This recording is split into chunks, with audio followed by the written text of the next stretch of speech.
Mari saudara-saudara kita buka firman Tuhan di dalam Efesus pasal yang kelima. Seperti yang tertulis di dalam buku petunjuk, Efesus pasal 5, mulai dari ayat yang kelima. Karena ingatlah ini baik-baik. Tidak ada orang sundal, orang cemar, atau orang serakah. Artinya penyembah berhala yang mendapat bagian di dalam kerajaan Kristus dan Allah. Janganlah kamu disesatkan orang dengan kata-kata yang hampa, karena hal-hal yang demikian mendatangkan murka Allah atas orang-orang durhaka. Sebab itu janganlah kamu berkawan dengan mereka. Memang dahulu kamu adalah kegelapan, tetapi sekarang kamu adalah terang di dalam Tuhan. Sebab itu hiduplah sebagai anak-anak terang, karena terang hanya berbuahkan kebaikan dan keadilan dan kebenaran. Dan ujilah apa yang berkenan kepada Tuhan. Janganlah turut mengambil bagian dalam perbuatan-perbuatan kegelapan yang tidak berbuahkan apa-apa. Tetapi sebaliknya telanjangilah perbuatan-perbuatan itu.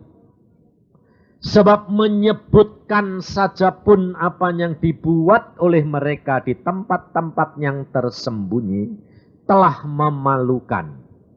Tetapi segala sesuatu yang sudah ditelanjangi oleh terang itu menjadi nampak. Sebab semua yang nampak adalah terang. Itulah sebabnya dikatakan, bangunlah, hai kamu yang tidur, dan bangkitlah dari antara orang mati, dan Kristus akan bercahaya atas kamu. Karena itu perhatikanlah dengan saksama bagaimana kamu hidup. Janganlah seperti orang bebal, tetapi seperti orang arif. Dan pergunakanlah waktu yang ada, karena hari ini adalah jahat. Sebab itu janganlah kamu bodoh, tetapi usahakanlah supaya kamu mengerti kehendak Tuhan. Sampai di sini. Saudara, bapak-bapak ini karena ini dipisah, jadi kita bicaranya belak-belakan. Jadi tidak tedeng-aling-aling karena gini, kalau ada ibu-ibu mau tidak mau kan, waduh tidak enak ngomongnya. Jadi saudara, hidup di dalam Tuhan, kita jujur. Siapa di antara saudara yang tidak kepingin rumah tangganya atau membentuk rumah tangga atau menjadi seorang laki-laki pemimpin yang dapat diandalkan? Rumah tangga yang damai sejahtera. Dunia dari dulu sampai sekarang dirindukan. Betul tidak? Tetapi ada tidak laki-laki yang tidak punya kelemahan seperti yang saudara dan saya tadi baca? Hidup dalam keuangan yang kepingin kaya, berhasil. 2, kepingin kedudukan. 3, kepingin hidup dalam kecemaran. Mungkin saudara berkata, kepingin sih enggak pak, tapi timbul dewek. Betul enggak? Loh, hah? Hokinya. Bapak ini bilang, itu hokinya.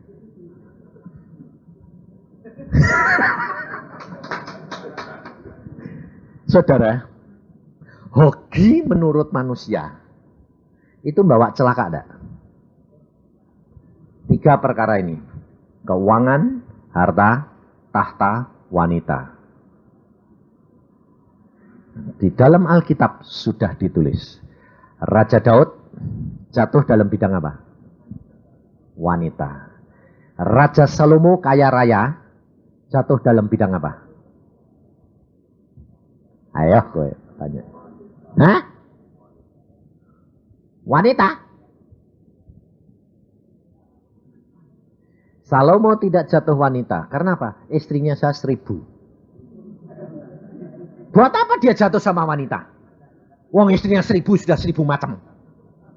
Segala bangsa. Dia jatuh karena penyembahan berhala. Memang akibat dari wanita. Tapi bukan karena seks. Tapi jatuhnya dia karena menyembah berhala. Saul jatuh karena apa? Tahta. Saul diangkat jadi raja. Tuhan berkata, orang Amalek dan rajanya habiskan. Pembalasan orang Israel, aku sudah memberitakan, memfirmankan, menubuatkan, lakukan. Rajanya tidak dibunuh. Karena apa? Mau dibuat contoh. Oh, Amalek sekarang kalah sama aku. Loh, tahta. Saudara. Lalu kalau pada waktu Tuhan sudah tolak dia, Daud dipilih. Daud mau dibunuh sama Saul enggak? Karena apa? Tahta. Takut kehilangan tahta. Saudara. 3 perkara ini tidak bisa saudara lepas. Jujur. Engkau mungkin tidak punya kelemahan terhadap wanita. Nah ini terhadap laki-laki yang gini. Laki-laki yang tidak pernah menceng-menceng. Tapi jujur. Pernah tidak kamu mimpi-mimpi? Ayo. Yang tidak punya kelemahan ini. Artinya sudah kawin. 1 istri. Ya toh. Tidak jajan. Tidak sama orang lain. Tidak nightclub. Tidak pegang-pegang. Tidak. Impoten Pak. Wah. Nah ini jelas-jelas Bapak ini punya kelemahan di situ.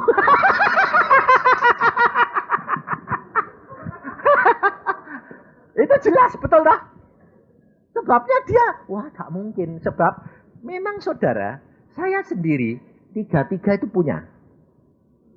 Loh jangan kira saya jadi hamba Tuhan sekarang, hidup saya sebenar-benar bebas dari 3. Tapi dulunya, waktu saya jadi dokter, 3 saya kerjain. Jadi saya belak-belakan, makanya kalau saya sama istri sudah tahu memang saya orangnya belak-belakan. No. Saya pada waktu kawin sama istri saya bilang, kamu harus tahu watak saya. Sebab Tuhan yang menunjuk kamu jadi istriku. Kalau engkau ditunjuk, mesti kamu mampu. Ya, apa? Aku punya watak kejelekan 3 ini. Tahta, harta, dan wanita. Saya orang yang mata keranjang. Nah, saya kalau jalan sama istri saya, ada wanita cantik, saya terus terang. Nah, saudara tidak berani. Lumayan aku berani. Belak-belakan saudara saya. Dan istri saya anehnya ya juga gitu. Makanya itu judul kalau sudah siapkan Tuhan. Luar biasa. Istri saya bilang, ya cantik ya. Nah, tapi kok kamu senang mbakku? Karena Tuhan. Tapi itu luar biasa. Nah, saudara saya belak-belakan. Saya uang. Wah, jangan tanya. Sebab dari kecil saya itu hidup menderita. Jadi kepinginan saya bilang, saya harus kaya. Judi? Oke. Saya main judi. Kalau tidak percaya, tanya istri saya. Saya punya kelemahan semua. Tahta. Kalau tidak, saya kepengen tahta. Saya tidak berjuang karena tidak punya duit. Saya sekolah sambil kerja untuk jadi dokter. Karena apa? Zaman itu dokter itu paling dihargai. Tidak tahta itu. Tahta saya dapat semuanya. Dokter saya berhasil. Kaya saya berhasil. Wanita saya ya suka saya. Istri saya bilang apa? Di dalam rumah kamu suamiku. Di luar urusanmu sama Tuhan. Nah, lumayan istri saya itu luar biasa loh. Hebat sungguhan. Sebab saya kalau dilarang gak bisa saudara. Sengaja malah. Jadi istri saya dikasih Tuhan itu luar biasa. Tapi akhirnya Tuhan hapuskan semuanya. Dan saya 3-tiganya lenyap. Judi pun tidak sama sekali. Keuangan tidak. Wanita tidak. Bisa bersih semuanya. Apa berarti saya impoten?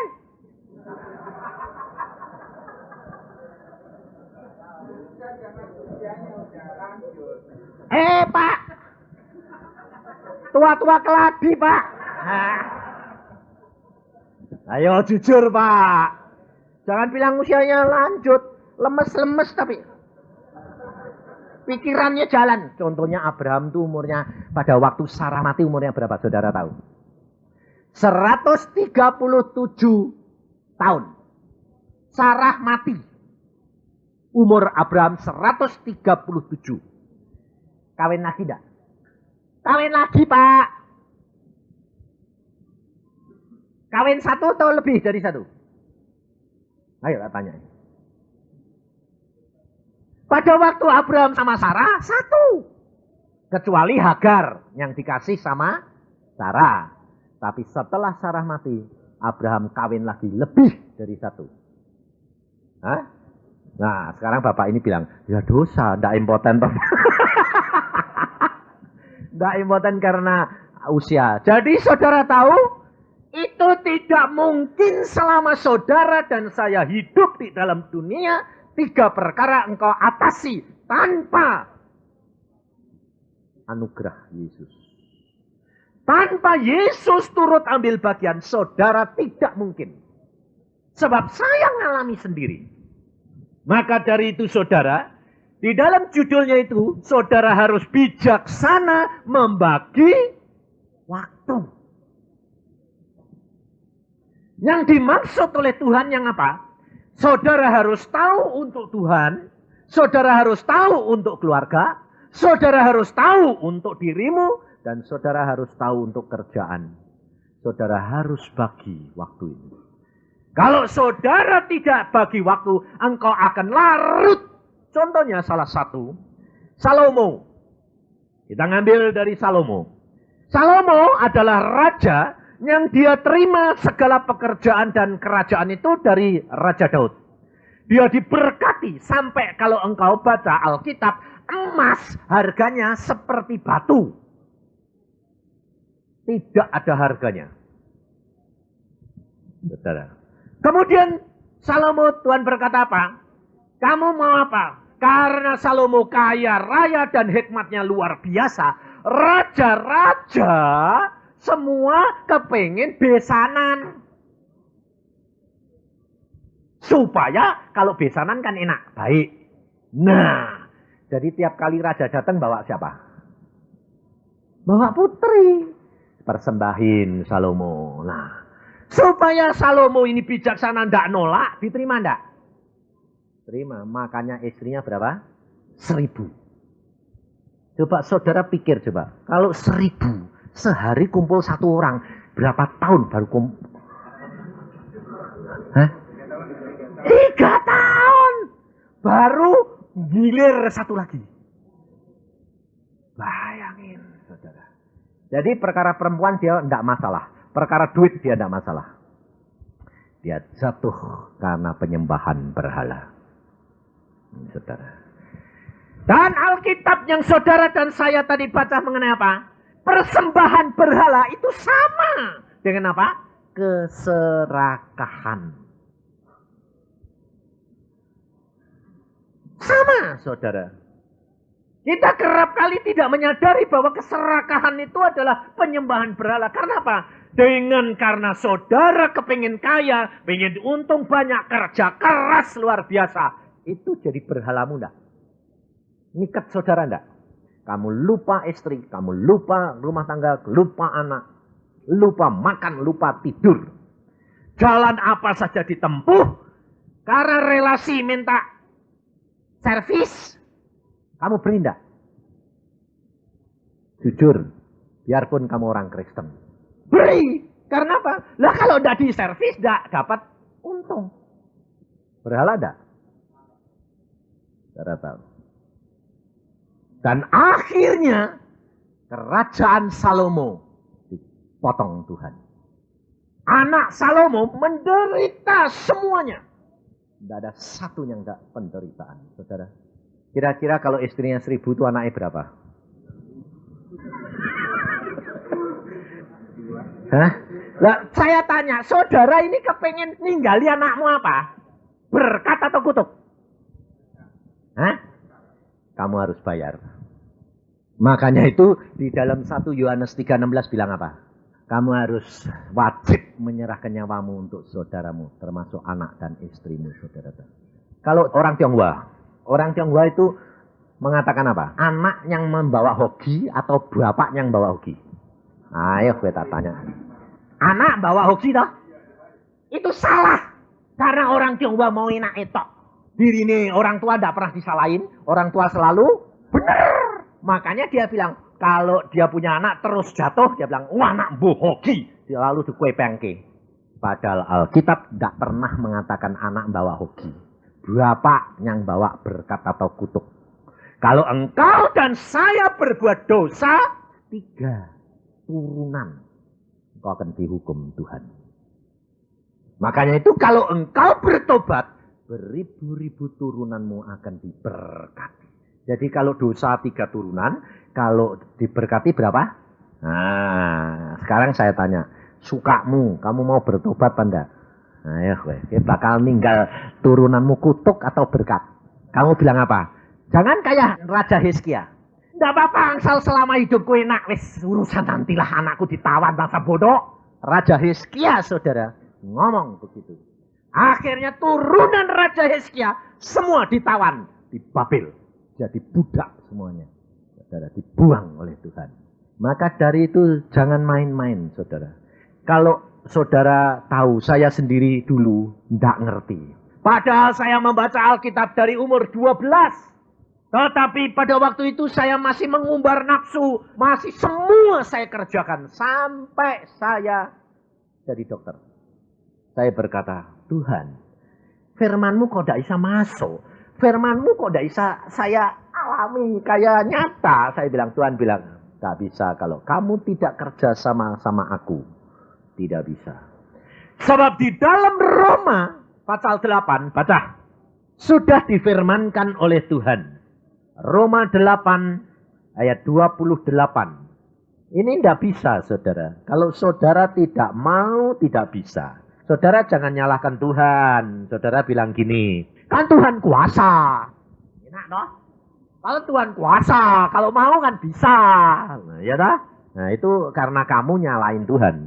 Karena di dalam ayat Roma 8 ayat 28, kita tahu sekarang bahwa Allah turut bekerja dalam segala sesuatu untuk mendatangkan kebaikan bagi mereka yang mengasihi Dia, yaitu bagi mereka yang terpanggil sesuai dengan rencananya Allah. Jadi saudara dan saya kerja sama-sama Allah, tapi Allah akan mau mendatangkan kebaikan kalau saudara dan saya mengasihi Dia dan menurut rencana Dia. Kalau saudara dan saya tidak mau mengasihi Dia dan nurut, tidak mungkin Allah mau turut kerjasama. Saudara menetapkan langkahmu sendiri. Dan Allah tidak dapat menentang firman-Nya. Ini harus digenapi. Maka dari itu saudara, kalau engkau tidak kerjasama sama Allah, tidak mungkin. Roh Kudus sudah diberikan kepada kita karena apa? Karena Yesus tahu. Tidak mungkin manusia. Sebab manusia selalu dikuasai oleh pikiran-pikiran yang jahat. Engkau dan saya dilahirkan sudah punya watak itu, oh, saudara. Siapa di antara saudara, coba terhadap uang dulu. Ini terhadap uang dulu. Ini masalah uang. Salomo itu berhala. Nah, siapa di antara saudara karena uang lupa segala-galanya? Kalau engkau utang saja tidak bayar, dipepet orang. Apa saja kamu kerjakan. Kekristenanmu, kekudusanmu, kesucianmu kamu tinggalkan. Hanya karena uang. Dan jangan saudara kira bahwa keuangan ini tidak mengikat, mencengkeram. Ini luar biasa jahatnya. Karena apa? Tuhan Yesus sudah berkata, ini mamon. Mamon ini tidak bisa. Di dalam dunia ini saudara harus pilih. Mamon atau Tuhan. Tidak bisa dua-dua. Karena Tuhan Yesus sudah berkata, kamu tidak dapat bertuankan 2 orang. Salah satu. Nah, kalau kamu salah satu bagaimana? Nah, ini ada seorang anak Tuhan di Jakarta ini. Salah satu direktur Thai Airline. Dia pada waktu dia dengar kaset saya cerita perkara keuangan. Langsung dia ngomong apa? Ini orangnya terus terang sama saya. Dia bilang apa? Dia bilang, ini pendeta si gila ini. Kenapa? Istrinya bilang, kenapa kok gila? Mana ada Orang hidup tidak tergantung duit. Ini orang Katolik asalnya. Nah, terus saya bilang, dia ditemukan sama saya, lalu dia bilang, Pak Yusa, saya terus terang, ketemu kamu, saya bilang, kamu gila. Saya bilang, saya tidak marah, saya tidak jengkel, karena apa? Saya sendiri dulu ya juga kayak kamu. Karena punya pikiran kayak kamu persis. Terus saya berdoa, Tuhan orang ini model apa sih Tuhan? Tuhan bilang apa? Ini model kamu waktu dulu. Oh. Langsung saya terus bilang gini, saya tahu kamu. Tahu apa? Kamu pasti pada waktu kecil kamu penuh penderitaan. Sehingga kamu ngejar duit mati-matian. Matanya melotot dia. Bener. Bapakku punya percintaan. Tapi aku jadikan pegawai, dipecat lagi. Aku kawin pun minta uang, utang 250.000. Utang. Kawin kok utang sama bapaknya. Dan ternyata Pak Yusa tahu, bapakku kawin cerai. Aku punya ibu 3, saudaraku banyak, macam-macam bapak. Ibuku pun kawin lagi. Bapakku 3. Ibunya 3. Bingung enggak? Dan aku hidup terlantar. Sampai aku kos di bawah tangga, dibikinkan kamar karena tidak bisa bayar. Sama encim kosnya itu karena tidak bisa bayar, sudah bawah tangga ini dibuat satu bed buat kamu, dibuat kamar. Makan nebeng. Akhirnya dia jadi sarjana ekonomi. Dan dia kerja keras luar biasa. Uang, dia bilang. Terus saya berkata, kalau kamu tidak ngalami, kamu tidak akan percaya. Bagaimana aku bisa ngalami? Baca Alkitab. Kalau kamu sudah membaca Alkitab, lalu kamu tahu kamu harus memilih uang atau Yesus. Tidak ada jalan lain. Kompromi tidak bisa. Lalu kalau aku milih Yesus bagaimana? Tuhan akan lihat. Kalau kamu sanggup mengalahkan keuangan, kamu akan diberkati dengan keuangan. Tapi kalau kamu tidak sanggup, kamu tidak bakal diberkati sampai mati. Karena apa? Karena Tuhan tahu kamu terikat uang. Wah, dia grogi loh saudara. Bingung. Yang ngumpulin setengah mati. Dia kerja di Thailand 22 tahun. Terus akhirnya dia baca Alkitab. Saya bilang, jangan ngambil keputusan. Jangan tergesa-gesa. Baca dulu. Saya tahu persis kamu. Sebab kamu terikat duit. Lalu dia bilang, ada enggak orang sing model kayak saya? Saya bilang, kalau kamu kurang percaya, kamu ketemu bapakku. Ayahku pada waktu masih hidup di Cirebon, saya bilang, bapakku itu terikat mamon. Dan bapakku itu sudah dijanjikan Tuhan mau diberkati. Tapi sampai meninggal dia tidak diangkat Tuhan kembali. Karena Tuhan bilang, kalau aku berkati bapakmu jatuh, lebih baik tidak. Supaya jiwanya selamat. Lalu dia ketemu bapak saya, dia ngobrol sama bapak saya, wah. Cocok om, lu sama gua. Wah Nip, kamu ini cocok Nip sama saya. Saudara tahu. Sampai akhirnya dia ditunjuki Tuhan. Dapat mimpi. Mimpi apa? Ketemu papa saya sedang berenang, sedang rileks. Dia bilang, Nip, turut sama saya. Dia saya ingat saudara. Hatinya sudah baca Alkitab. Dia bilang gini. Wah om, aku gak mau niru om. Bahaya om. Lalu dia bangun, dia bilang, Pak Isa, aku kok ngimpi ketemu papamu bilang, ayo Nip, sama-sama saya. Aku bilang, enggak. Wah puji Tuhan, kamu beres, saya bilang. Selamat kowe. Kenapa? Kamu pasti bisa meninggalkan ikatan uang. Saudara tahu, setelah itu dia ngambil keputusan berhenti dari Thai Airlines jadi direktur. Keluar dia. Dia bilang, kenapa aku keluar? Kenapa kamu keluar? Saya bilang. Habis Alkitab berkata, aku tidak boleh korupsi. Loh, kamu korupsi toh? Secara tidak sadar dan tidak tahu. Saya 22 tahun dipuji-puji sama bos saya di Thailand. Tapi tetap saya juga main. Tak naikin sedikit-sedikit. Di luar tahu mereka. Apa? Dana sosial. Tapi masuk kantong sendiri. Akhirnya dia bilang, aku ngambil keputusan, aku tinggalkan. 22 tahun aku kumpulkan harta benda, aku tinggalkan. Aku pilih Yesus. Apapun yang terjadi. Lalu dia runding sama istrinya. Mah, aku keluar. Aku mau berdiri sendiri. Aku mau tinggalkan. Aku mau kerja dengan benar di hadapan Allah. Engkau sanggup enggak? Kalau sekarang kebutuhan keluarga, aku cuma dapat memberi 1/10. Bayangin saudara. Sebab aku tidak mampu lagi. Belum kerjain lagi. Istrinya bilang, aku setuju. Ambil langkah. Tinggalkan. Kita mencari Tuhan. Oke? Oke. Wah saudara. Tiap pagi jam 4 bangun dengan istri anak-anaknya sembahyang. Saudara tahu? Allah memberikan hikmat. Kerjakan ini. Buka jalan luar biasa. Karena dia ahli dalam penerbangan. Tuhan kirim orang-orang dari Korea. Dari Thailand. Dari Jepang. Nemuin dia. Nyari dia saudara. Lucunya. Yang ngasih tahu siapa? Bosnya di Thailand. Kalau kamu mau cari orang jujur, tulus, hebat, itu dia. Loh. Aneh enggak? Dan akhirnya, agen-agen itu nyari agen. Ngangat dia agen tunggal. Dan saudara tahu dia bilang, Pak, Tuhan itu luar biasa. Hasil kerja saya 3 tahun sekarang ini. Dibandingkan dengan 22 tahun. 3 tahun ini 10 kali lipat daripada 22 tahun saya kumpulkan. Lalu dia berkata, tapi saya kepingin ini. Saya berkata, mulai sangkal diri. Jangan segala kepingin beli.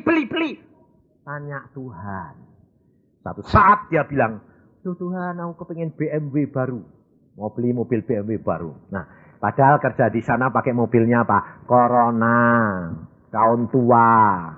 Sekarang diberkati Tuhan mau pakai BMW baru. Yang harganya 100 lebih hampir 200-an. Lalu saya bilang, sembahyang, jangan ngawur. Berkat-berkat kamu pakai seenakmu. Ini anugerah Allah. Lalu dia sembahyang. Tuhan mau jawab apa? Jawab. Jawabnya apa? Jawabnya juga pakai BMW.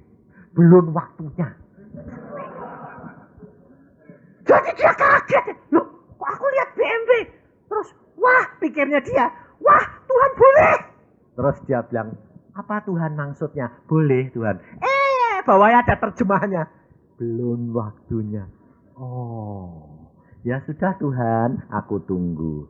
Setahun kemudian Tuhan bilang, sekarang beli. Dia berkata apa? Dia beli. Dia berkata apa? Wah Tuhan itu luar biasa. Kalau aku beli setahun yang lalu, aku tidak bisa mengembangkan itu di Bali dan Surabaya karena modal saya habis. Karena Tuhan punya rencana ternyata buka lagi. Dan Tuhan tahu timing yang paling tepat. Apa? Loh, Pak, jangan salah ngerti. Bukan cari duit. Cari Yesus dulu, Yesus memberkati duit. Karena Alkitab berkata apa? Cari dulu kerajaan surga serta kebenarannya. Maka semuanya akan Kalau kamu sudah rela tidak terikat lagi, Allah akan berikan. Tapi kalau kamu masih terikat, kamu tidak akan diberikan. Dan Allah tidak bisa kamu tipu. Kamu bilang, ya Tuhan aku cariin kok. Di pikiranmu masih tidak bisa. Tidak bisa. Tuhan itu tidak bisa kamu tipu kayak saya. Kamu ketemu pendeta berkata, Pak saya mau doain ya. Kok enak. Tuhan tahu hatimu, Tuhan tahu pikiranmu, Tuhan tahu sedalam-dalamnya apa yang akan kamu lakukan. Saudara, kalau engkau mendahulukan Tuhan diberkati luar biasa. Nah, itu saya alami. Setelah saya mengatakan Tuhan, engkau tahu watakku, aku ini mata duitan. Terus terang saya bilang, saya mata duitan. Saya ngejar duit terus, saya kerja kemana-mana. Saya jadi dokter di Irian saudara. Jangan saudara kira saya cuma praktek dokter. Enggak. Saya dagang segala macam. Sampai emas, sampai rumah tangga saya dagang semua. Sebab apa? Mau cepat kaya. Serakah. Akhirnya Tuhan berkata apa? Pulang dari Irian 4 tahun. Tuhan berkata, semuanya aku kirim angin ribut untuk bikin habis. Ludes lagi saudara. Habis dalam waktu sekejap. Sekarang saya tanya, kalau Tuhan mau bikin habis gampang enggak? Hah? Loh, saudara, ada perampokan habis. Pulau Flores disapu sama gempa sama gelombang, ludes. Kemana? Kemana? Saudara, kalau kamu tahu di Jepara ayah saya pernah ngomong apa? Nak, kamu ndak usah khawatir jadi anak papa. 7 turunan ndak habis nak, duitnya papa. Nah, pada waktu itu tahun 58-57, ayah saya terkaya di Jepara. Seluruh Jepara dia terkaya. Saya sendiri membuktikan uang itu ndak cuma selemari. Tiap lemari isinya duit. Waduh. Tapi bapakku kuncinya ndak pernah lupa. Jadi ndak satu, beberapa kerenceng kantongin terus. Wah, kalau dia buka lemari gitu dibukain gitu, saya pernah diajak dibukain itu. Dia bilang, lihat bapakmu ninggali kamu bakal gini. Saya bilang, kok segini pak, segini banyak isi pak. Saya bilang, mau beli mobil pak, mau beli ini, mau beli. Buat apa? Duit yang perlu. Ganti pemerintahan, saya bakari duit. Zaman Jepang saya bakar duit Jepang, itu keranjang-keranjangan. Zaman RI saya bakari duit RI, keranjang-keranjangan. Saya yang bakar sendiri. Dan Tuhan berkata kepada saya tahun 61, bapakmu terikat mamon. Aku akan segera habiskan bapakmu. Saya ngomong sama bapak saya, Pak, cepat bertobat. Ini nanti anak-anakmu menderita. Karena apa? Tuhan berkata kalau kamu tidak bertobat, engkau akan dihabiskan. Papa kok pikir sih kenapa? Nggak ngasih perpuluhan, saya bilang. Perpuluhan tuh zaman kuno. Bapakku kaya nih kayak gitu, nggak pernah ngasih perpuluhan. Aku bilang, Pak, Tuhan ngomong perpuluhan. Kamu ini anak kemarin sore tahu apa? Bapakmu ini loh, tokoh gereja. Waduh. Saudara tahu, Tuhan bicara sama saya, dalam waktu 3 bulan, ayahmu aku akan bikin habis. Ludes. Habis, saudara. Bulan pertama, PP 10 turun dari pemerintah. Apa terjadi? Orang-orang RRT suruh pulang. Dan dia kerja sama seluruh Sumatera, semua orang asing. Dari Rio sampai Medan. Seluruhnya. Lalu mereka pulang, duitnya papa dibawa pulang ke RRT semua. Di rumah masih banyak, papa bilang kirim lagi. Dalam waktu 3 bulan, kapal-kapal yang ngirim barang dia tenggelam di tengah lautan. Dalam waktu 3 bulan, 0. Sampai di lemari itu uang, emas, ludes semua. 0. Saya lihat, loh papa kok lemes? Saya kasih kunci. Saya minta kuncinya dikasih, karena apa? Sudah kosong. Saya bukai, loh kok melompong semua. Pak, duitnya mana? Lalu dia sakit. Sakit, saudara. Saya berdoa, Tuhan, kasihani ayahku. Aku sayang jiwanya daripada harta bendanya, saudara. Ludes habis, dan sampai 2 tahun yang lalu ayah saya, setahun yang lalu ya, ayah saya meninggal. Tuhan tidak angkat kembali. Saya ngomong, Pak, kenapa Tuhan tidak angkat? Ya, dia tahu, ya. Aku masih terikat duit. Ini tidak bisa lepas ini. Kenapa sih Pak kamu tidak lepasin? Aku ya mau, tapi kok tidak mampu. Karena apa? Sukar nih, sukar. Nah, saya katakan saudara, jangan bilang sukar. Kalau engkau mengatakan sukar, engkau sudah membuat perjanjian Dan itu tidak akan terjadi. Tapi kalau engkau mengatakan, memang aku punya kelemahan itu Tuhan, tapi aku mau.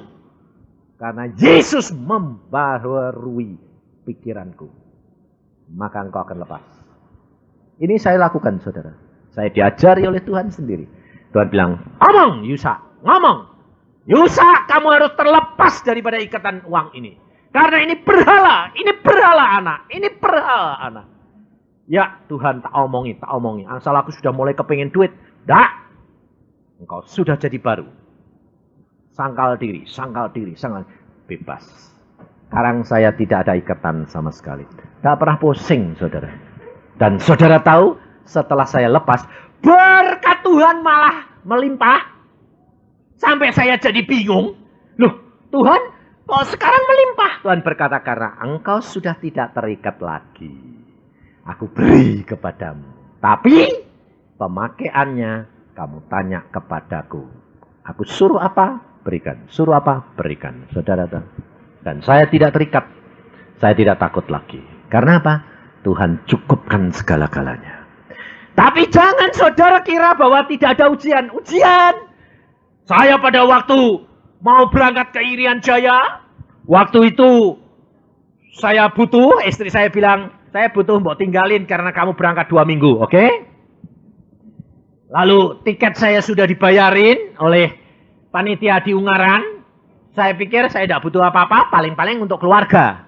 Saya berdoa, Tuhan cukupkan dong. Lalu Tuhan kirim. Saudara tahu? Satu orang datang ngasih 5 juta. Saya pikir, waduh. Terima kasih Tuhan, engkau kok baik.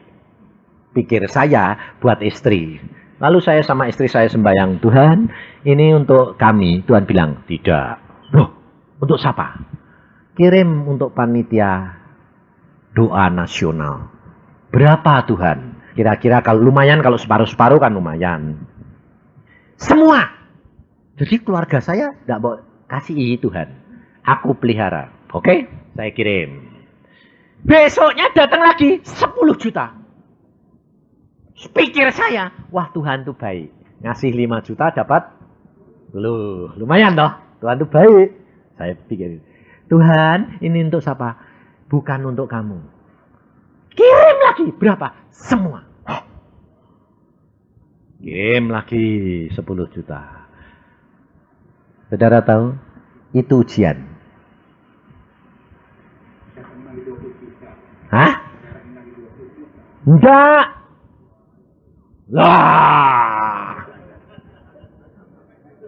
Kalau didatangi 20 juta, oh kamu mau karena pikiranmu dapat lagi. Enggak, itu ujian. Sampai saya berangkat, tidak ada persembahan lain. Istri saya bilang, ini enggak ada apa tinggali. Aku nanti berangkat, berkat akan turun kepada kamu. Caranya bagaimana? Kamu tidak usah takut. Pasti Tuhan cukupi. Cukup. Tapi secukupnya.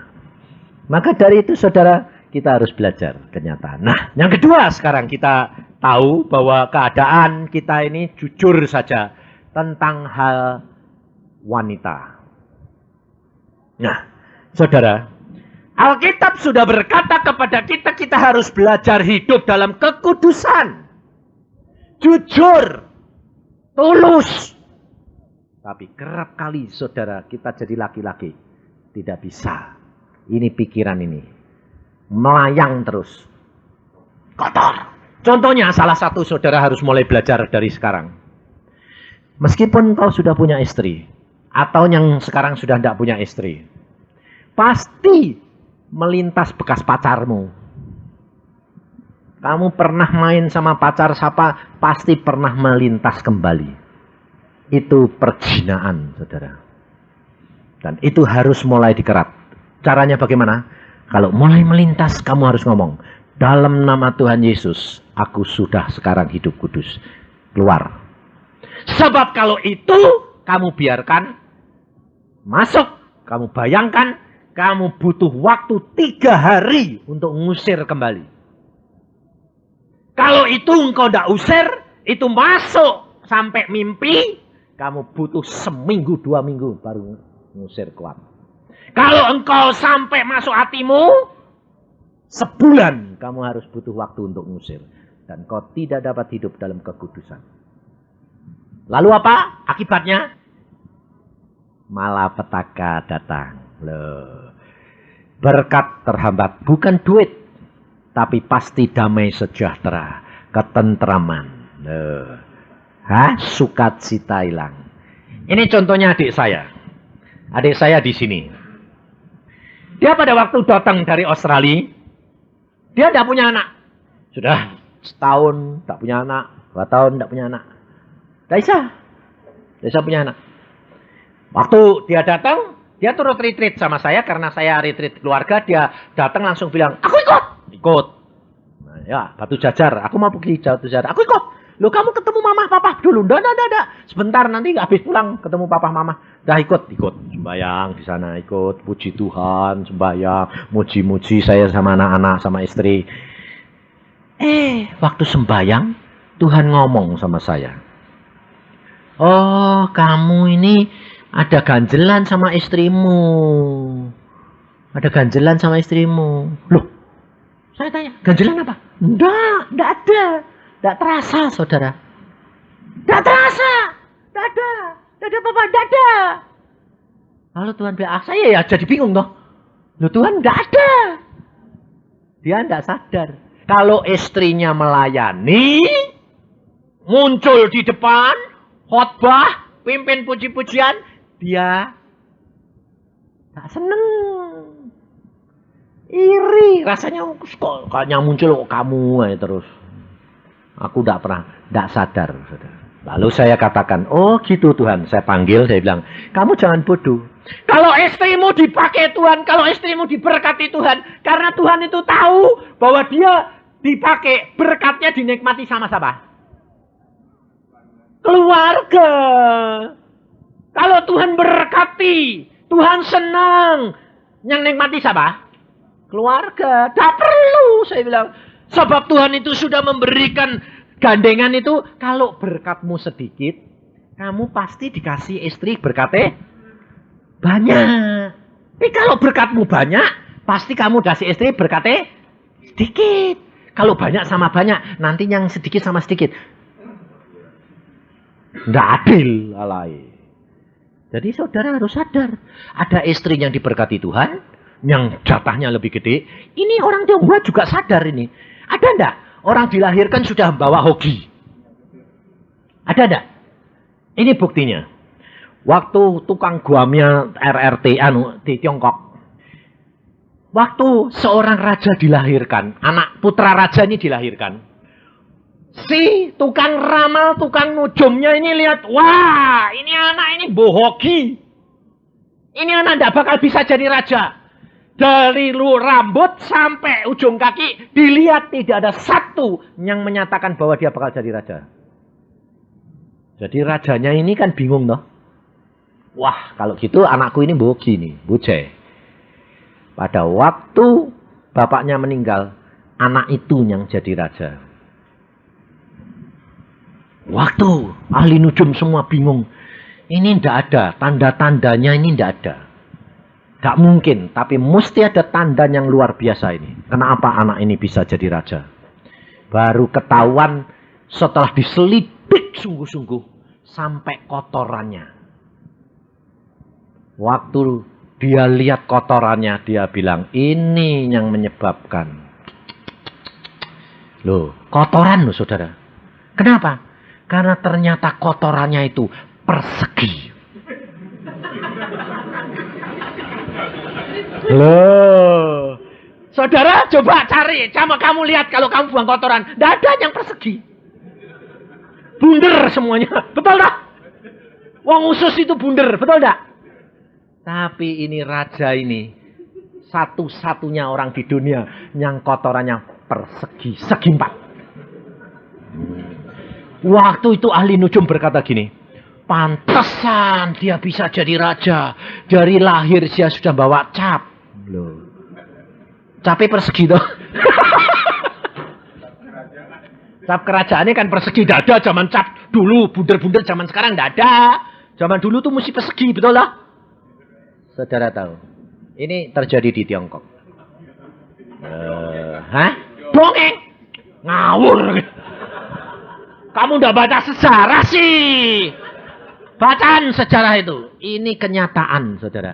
Bahwa Allah itu, dia maha kuasa. Dia sudah menetapkan hidup manusia, saudara dan saya. Tapi kalau Allah sudah menetapkan, itu nasib. Ngerti? Nasib. Oke. Lalu saya tanya, di dalam Yesus bisa diubah enggak? Bisa lantaran sudah ini sudah mati dulu bangkit lagi. Nah, pinter dia. Di dalam Yesus, hoki itu bisa diubah. Jadi hati-hati saudara. Kalau engkau sudah mengenal Yesus, Yesus menghendaki engkau hidup dalam kekudusan dan Yesus tahu bahwa engkau punya watak dan perangai yang kelemahan tentang seks. Kamu harus minta pertolongan Roh Kudus untuk mengatasi. Kalau enggak, kau akan dididik terus dan kamu akan hancur di situ. Kalau udah bertobat hilang sendiri. Iya, makanya itu. Tapi kalau enggak bertobat, saudara tahu, penyakit AIDS enggak ada obatnya. Vietnam terus saja, penyakit kotor kelamin Vietnam, sukar disembuhkan. Apalagi AIDS. Dan itu semua tertulis dalam Alkitab. Maka dari itu saudara, sebelum terlambat, kau hilangkan. Bersihkan. Sebab hal itu akan menyebabkan kutuk buat anak-anakmu. Jangan saudara kira, ini satu kenyataan. Bapak main, lalu pikirnya enggak apa-apa. Sekarang anaknya perempuan, jadi mainannya orang lain. Bagaimana penderitaan ayah? Apa? Itu kalau menurut anu itu hukum karma. Dan itu nasib. Dan itu kutukan Allah. 3 turunan. Kalau anakmu tidak engkau putuskan, tetap kena cucumu. Kena cicitmu. 3 turunan, saudara. Dan kalau engkau sudah bertobat, jangan kira kamu sudah tobat lalu hilang sendiri. Tidak. Saudara harus sadar. Kalau engkau merasa, sebab ini saya terus terang.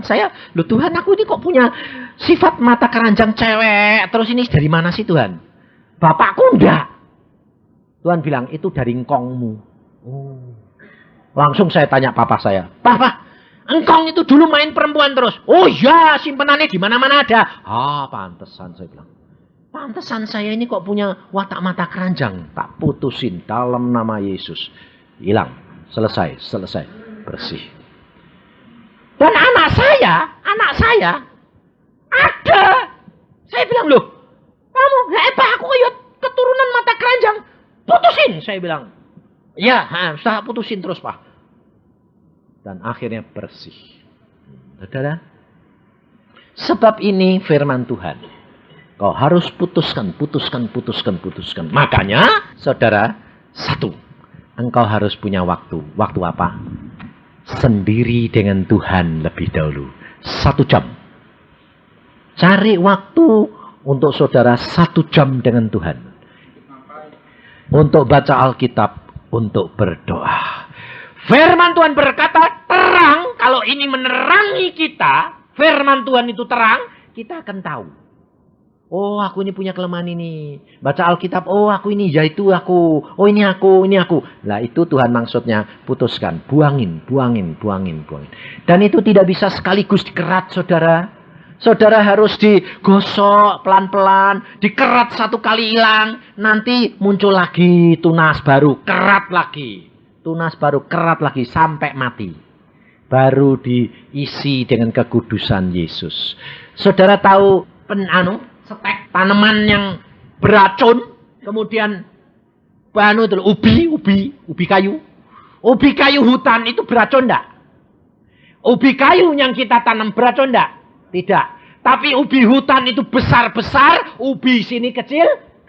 Bagaimana bisa besar? Racunnya harus dihilangi, tapi ubinya besar. populasi. Disambung, saudara. Yesus berkata, aku pokok, engkau dan saya ranting-rantingnya. Engkau akan berbuah kalau engkau melekat sama pokok, kekudusan, kesucian. Maka dunia ini akan diberikan kepada saudara dan saya. Karena Alkitab sudah berkata, Allah bikin dunia ini untuk siapa? Untuk umatnya. Tapi ternyata yang nikmati orang dunia atau orang Kristen? Orang dunia. Kenapa?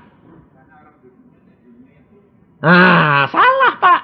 Karena orang Kristen belum ada yang sempurna seperti Yesus. Kalau dikasih terlalu banyak, lupa diri. Tapi kalau engkau bisa, kau akan diberikan. Jaminan Tuhan. Iya. Contohnya yang punya Colgate. Saudara tahu yang punya Colgate? Pasta gigi Colgate. Itu orang Kristen punya. Dia pertama kali dia membuat. Dia berkata, Tuhan, ini daripadamu, aku kembalikan 1/10. Diberkati Tuhan, dia bilang, Tuhan sekarang tidak 1/10. Kebanyakan buat saya kalau 90. 20% buat kamu, saya 80. Berkati Tuhan, kerajaan tambah. Dia bilang, Tuhan aku terlalu banyak. Sekarang 50% untuk Tuhan. Diberikan 50%, berkatnya melimpah. Dia bilang, Tuhan kebanyakan aku 50%. Sekarang engkau 75%, aku 25%. Diberikan segitu banyak lagi. Dia bilang, Tuhan kebanyakan. Sekarang kau 90%, aku 10%. Dan perusahaannya tidak satu. Banyak di mana-mana. Dia cuma 10%. 90% untuk Tuhan. Pada waktu di Australia diserang oleh orang, Colgate katanya ada apa, karena dari gereja setan diserang. Dia diam. Tuhan yang akan membela, dibela, dan akhirnya menang lagi. Saudara, hidup kekristenan ini hidup yang nyata, bukan teori. Saya ngalami sendiri, semua dilepaskan. Dilepaskannya bukan berarti terus saudara impoten, saudara tidak kepengen apa. Tidak mungkin, tetap sama. Saya terhadap istri saya, gairahnya tetap sama. Apa Pak? Nggak bisa. Wah ini perlu Pak itu belajar itu sama Tuhan. Sebab sampai tua pun tetap sama. Karena Tuhan itu sempurna adanya. Saudara, jangan kamu terikat oleh dunia. Karena semua terikat di sini pikiran. Pada waktu ini kejadian, saudara. Pada waktu istri saya melahirkan anak yang ketiga. Bloeding luar biasa. Dokter berkata, Pak, ini kalau tidak dipotong peranaannya, istrimu mati. Saya berdoa, Tuhan, bagaimana? Tuhan bilang, potong saja. Wong, kamu memang aku sudah beritahu anakmu cuma 3, tidak lebih. Oh ya. Waktu itu saya dokter. Saya bilang, Tuhan, dipotong ini nanti gairah seksnya hilang nih. Iya toh, hormonnya secara ilmu kedokteran kan hilang semua sudah. Lalu Tuhan bilang apa? Itu kan ilmu kedokteran, itu kan dunia. Tapi Allah mau mengatasi dunia. Oh, jadi normal Tuhan, normal. Saudara, istri saya setelah sembuh, istri saya bilang apa?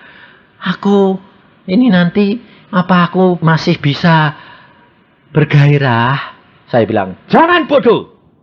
Kamu tetap sama. Allah yang berfirman. Kamu tidak berubah. Ternyata tetap panas. Sampai umur saya sekarang 57, dia 56. Tetap panas.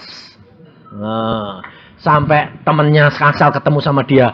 Ada yang frustrasi bilang, aku sini, suamiku sekarang cari orang. Lo bodoh karena kamu terikat pikiran. Saudara? Pikiran ini yang meracuni, yang membatasi kuasa Allah. Tapi firman Tuhan berkata, bagi Allah tidak ada yang mustahil. Jadi kalau saudara merasa, istriku bosan, ya kamu bakal bosan karena kamu pikiranmu bosan.